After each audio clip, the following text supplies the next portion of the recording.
അണ്ണാ, അണ്ണന്റെ വാച്ച്മാൻ ഒരു മോശം. രാവിലെ മുതൽ ഞങ്ങളിവിടെ നിൽക്കുക. എന്നാ ഗേറ്റ് ഒന്ന് തുറന്നു തരാൻ പറഞ്ഞു, തുറന്നില്ല. എന്നാ ഈ 2 ദോശയും ചായയും പുറത്തേക്ക് തരാൻ പറഞ്ഞു, അതും തന്നില്ല. കാഞ്ഞ വയറാ. നിനക്കൊക്കെ വെച്ച് വിളമ്പി തരാൻ ഇതെന്തോ കൊട്ടാരം വക ഊട്ടുവരെയോ? അപ്പോ അണ്ണൻ വലിയ രാജാവാണെന്ന് പറയുന്നതോ? ഡാടാ, കൂടുതൽ സോപ്പും വേലയൊന്നും വേണ്ട. വന്ന കാര്യം എനിക്ക് മനസ്സിലായി. കോളേജ് ഇലക്ഷൻ നടന്നു, പതിവ് പോലെ നിങ്ങൾ തോറ്റു. ഇന്ന് യൂണിയൻ ഉദ്ഘാടനമാണ്. അത് കല്ലെറിഞ്ഞ് കലക്കണം അല്ലേ? അതെ. അയ്യടാ, ഞാനില്ല. ഞാനിതൊക്കെ നിർത്തിയിരിക്കുക. ദൈവനോട് ചോദിക്കേ. അച്ഛൻ തമ്പുരാൻ ഇന്ന് രാവിലെ എന്തോ പറഞ്ഞേ? പിന്നെ ഒരു അലമ്പിലും ചെന്ന് പെടരുത്, പുണ്യാളനായി ജീവിച്ചോണം, എന്തോ പാര വരുന്നുണ്ടെന്ന് കേട്ടോ? ഞാൻ രാവിലെ കുളിച്ചു തൊഴുത് പുണ്യാളനായിട്ട് ഇവിടെ വന്നിരിക്കുന്നത്. ദയവ് ഇതെന്നെ പിഴയാക്കരുത് പ്ലീസ്. ഇത് റിക്വസ്റ്റാ. ഇവിടെ നിറഞ്ഞില്ലെങ്കിലും ഒന്ന് ലീഡ് ചെയ്ത് തന്നാ മതി. Just A moral support. അത് തന്നെയുമല്ല, മുഖ്യമന്ത്രി എറിയാൻ കിട്ടുന്ന ഒരു സുവർണാവസരമാണിത്. ഇവിടുന്ന് എറിയുന്നത് കാണാൻ ഞങ്ങളുടെ കൂട്ടത്തിൽപ്പെട്ട പെണ്ണുങ്ങളെല്ലാം കാണും. സുധർമ്മ, മേരി ജോൺ, നമ്മുടെ ജെസി.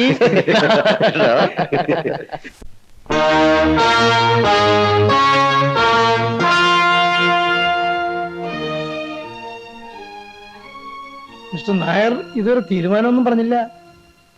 അതെ, ഇത്രയും സമയം ഞാൻ അത് ആലോചിക്കുകയായിരുന്നു. തമ്പുരാനെ പോലെയുള്ള വലിയൊരാളൊരു കാര്യം പറയുമ്പോ എങ്ങനെയാ വയ്യാന്ന് പറയുന്നത്?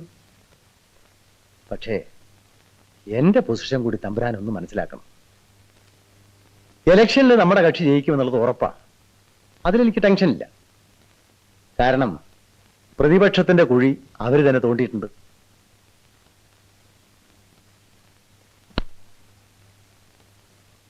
തമ്പുരാൻ അറിയാമോ, 40ഓളം മുൻമന്ത്രിമാര് മത്സരരംഗത്തുണ്ട്. അതിൽ 30 എണ്ണമെങ്കിലും ജയിച്ചു കയറും. എല്ലാവരും മന്ത്രിസ്ഥാനം കൊടുക്കണം. ഞാൻ എവിടെ കൊണ്ടുപോയി അക്കോമഡേറ്റ് ചെയ്യും? അതെല്ലാം പാർട്ടി പ്രസിഡന്റും നിങ്ങളും കൂടെ വിചാരിച്ചാൽ നടക്കാന്നേ ഉള്ളൂ. രാജശേഖര, എല്ലാം പറഞ്ഞിട്ടില്ലേ? അയ്യോ, ഞാനെല്ലാം പറഞ്ഞു. ഓരോരുത്തർക്കും ഓരോരോ ബുദ്ധിമുട്ടുകൾ. എങ്ങനെയെങ്കിലും ഇതൊന്നും നടത്തി തരണം. പണം എത്ര വേണമെങ്കിലും ഞാൻ മുടക്കാം. പണമല്ല തമ്പുരാനെ ഈ പ്രശ്നം. വിശ്വംഭര, താൻ തന്നെ പറയും, ഞാൻ എന്ത് ചെയ്യണം? തമ്പുരാനെ, 2 കാര്യങ്ങളാണ് അവിടുന്ന് ആവശ്യപ്പെട്ടത്. അതിലൊരു കാര്യം ഞങ്ങൾ സാധിച്ചു തരാം. മഹീന്ദ്രന് ഞങ്ങളൊരു സീറ്റ് കൊടുക്കാം. ജയിപ്പിച്ചെടുക്കേണ്ടത് തമ്പുരാന്റെ റിസ്ക്. പിന്നെ യാതൊരു രാഷ്ട്രീയ പാരമ്പര്യവുമില്ലാത്ത ഒരാളെ ആഭ്യന്തരമന്ത്രിയൊക്കെ ആക്കുക എന്ന് പറഞ്ഞാൽ ബാക്കിയുള്ളവരോട് ഞങ്ങൾ എന്ത് സമാധാനം പറയും? ഇത്തവണ തമ്പുരാൻ ഇതുകൊണ്ട് തൃപ്തിപ്പെടണം. അതെ, മഹീന്ദ്രൻ ചെറുപ്പല്ലേ, ഇനിയും സമയമുണ്ടല്ലോ. ഈ രാജവംശത്തിലെ ഇളം തലമുറക്കാരൻ വെറും ഒരു MLA ആകാന്ന് വെച്ചാൽ വേണ്ട, അത് വേണ്ട. വക്കീലേങ്ങി തരൂ. മൂന്നാറിൽ എനിക്കൊരു എസ്റ്റേറ്റ് ഉണ്ട്, തെക്കമ്പൂർ പ്ലാന്റേഷൻ. അത് ഞാൻ ഇഷ്ടദാനം തരാം. ആരുടെ പേരിൽ വേണമെന്ന് പറഞ്ഞാൽ മതി. അപ്പുറത്തിരുന്ന് രാമനാമം ചൊല്ലുന്ന എന്റെ അമ്മയെ നിങ്ങൾ കണ്ടില്ലേ? അവരുടെ കണ്ണടയും മുമ്പ് മഹീന്ദ്രനെ നിങ്ങളൊരു മന്ത്രിയാക്കണം. ഒരു കാര്യം നിങ്ങൾ ഓർക്കണം, രാജകുമാരനാണ് മഹീന്ദ്രൻ. ജാതകദോഷം, അല്ലെങ്കിൽ ഈ നാട് ഭരിക്കേണ്ടവനാണവൻ. അവനെ നിങ്ങൾ വെറും ഒരു MLA ആക്കുന്നത് അതെനിക്ക് മാനക്കേടാ. പറയൂ, എസ്റ്റേറ്റ് ആരുടെ പേരിൽ എഴുതണം? തമ്പുരാൻ ഞങ്ങളെ അഴിമതിക്കാരാക്കിയേ അടങ്ങൂ, അല്ലേ വിശ്വംഭര? അയ്യോ,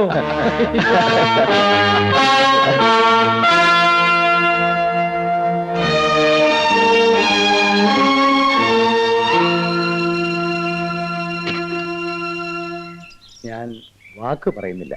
പോരാ, വാക്ക് പറഞ്ഞാൽ ഞാൻ ഗണിച്ചിരിക്കുന്നു. ഒരു ഒറ്റ വർഷത്തേക്ക് നിങ്ങൾ അവനെ കസേരയിലൊന്നും ഇരുത്തിയാൽ മതി. അത് കഴിഞ്ഞ് എടുത്ത് കളഞ്ഞോളൂ. തമ്പുരാൻ ഞങ്ങളെ വിഷമിപ്പിക്കും. ആട്ടെ, മഹീന്ദ്രൻ ആളെങ്ങനെയുണ്ട്?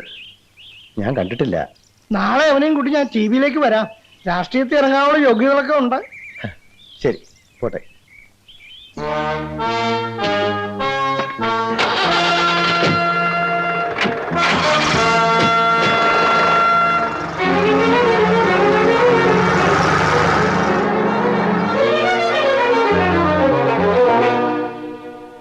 അവിവേകം പൊറുക്കണം തമ്പുരാനെ. ലക്ഷക്കണക്കിന് രൂപ വിലയുള്ള എസ്റ്റേറ്റ് എഴുതി കൊടുത്തിട്ട് 1 വർഷത്തേക്ക് മാത്രം മന്ത്രിയാക്കണമെന്ന് പറഞ്ഞാ അത് എന്തൊരു നഷ്ടക്കച്ചവടാ. ഒരു കൊല്ലം അവൻ അവിടെ നിന്ന് ഇരുന്ന് കിട്ടിയാ പിന്നെ ദേവേന്ദ്രൻ വിചാരിച്ചാലും അവനെ അവിടെ നിന്ന് ഇറക്കിവിടാൻ സാധ്യമല്ല. അവൻ എന്റെ മകനാ, മനസ്സിലായോ ഏപ്യ? ദേ, ഞാൻ ആരാണെന്ന് തനിക്ക് അറിയില്ല. മര്യാദയ്ക്ക് എന്നെ എന്റെ സ്വന്തം ജാമ്യത്തിൽ ഇറക്കി വിടുന്നുണ്ടോ? ഇല്ലെങ്കിൽ ദേണ്ട തന്റെ ആ തൊപ്പി ഞാൻ തെറിപ്പിക്കും. മിണ്ടാതെ കിടക്കട അവിടെ. എന്തോ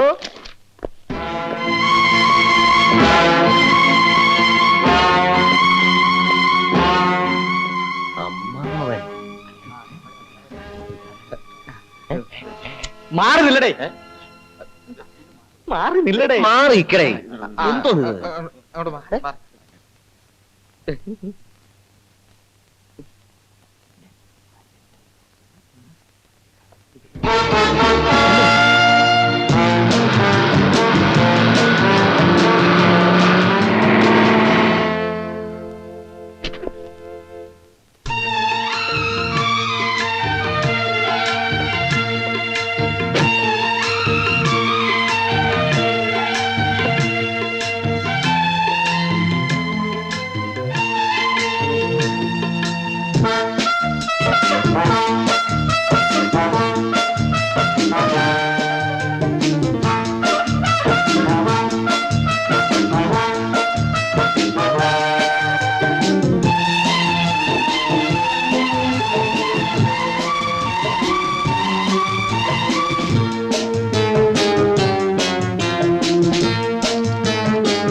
ഒരു പ്രശ്നമില്ല സാർ, പോകാം.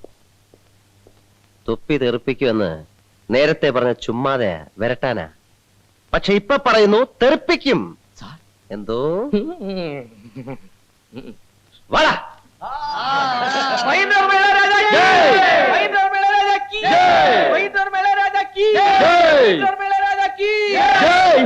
അമ്മച്ചി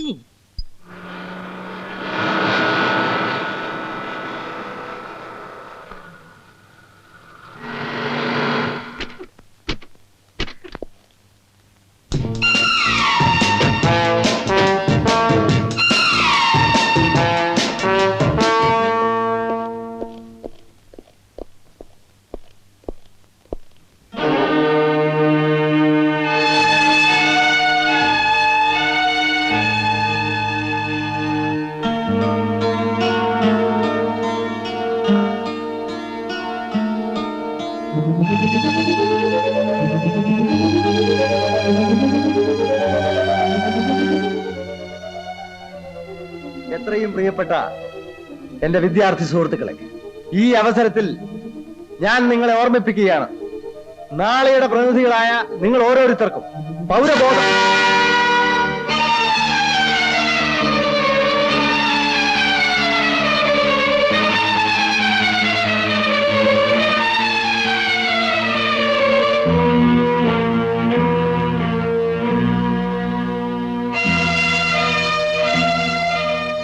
ആഹാ, അപ്പൊ അത് ശരി, ഇവനാണ് എറിഞ്ഞതല്ലേ? വേണ്ട വേണ്ട, വഴക്കൊന്നും പറയണ്ട. രാഷ്ട്രീയത്തിലിറങ്ങാൻ യോഗ്യതയുണ്ടെന്ന് പറഞ്ഞതപ്പോ കറക്റ്റാ. പാടോ, വാ, തന്നെ ഞാനൊന്ന് കാണട്ടെ.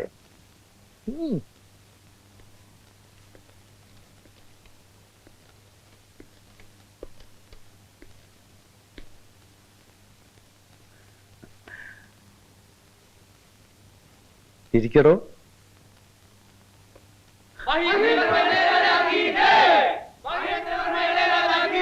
അതാരാ ഇയാൾക്ക് സിന്ദാബാദ് വിളിക്കുന്നു? അണികളാ.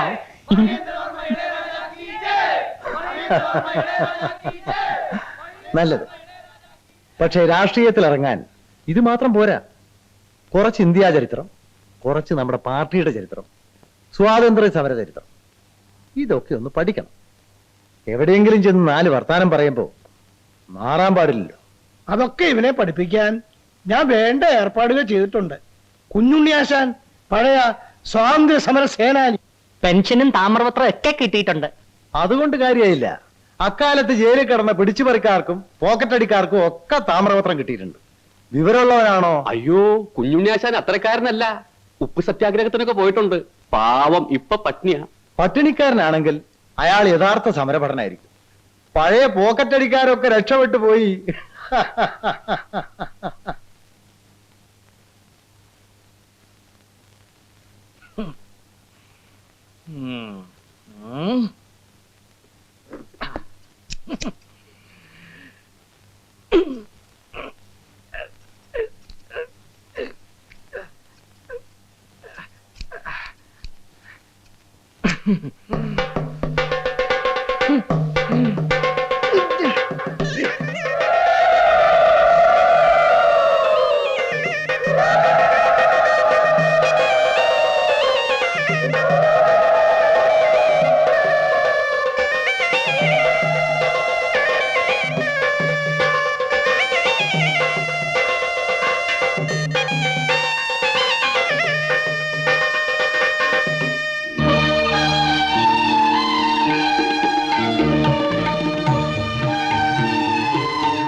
ശ്രീപത്മനാഭ, കുരുകാരണവന്മാരെ രക്ഷിക്കണേ.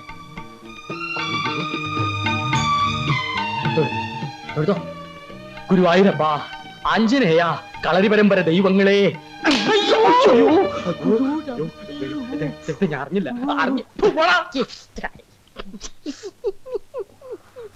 ക്വിറ്റ് ഇന്ത്യ സമരം 1942. ക്വിറ്റ് ഇന്ത്യ സമരം 1942. ക്വിറ്റ് ഇന്ത്യ സമരം 1942. വാലിയൻ ജാലാബാഗ് 1919.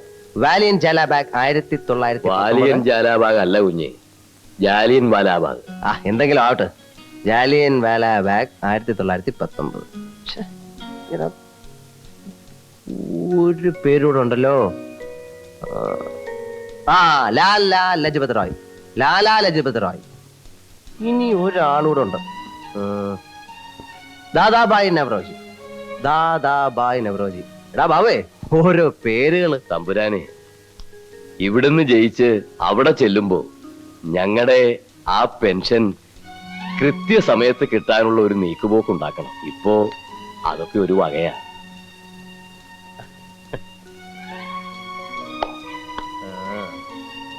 അതൊക്കെ ഞാൻ ഏറ്റാശാനെ. കുഞ്ഞേ, എന്തിനാടാ നീ ഇതൊക്കെ കാണാപ്പാടം പഠിച്ച് വിഷമിക്കുന്നത്?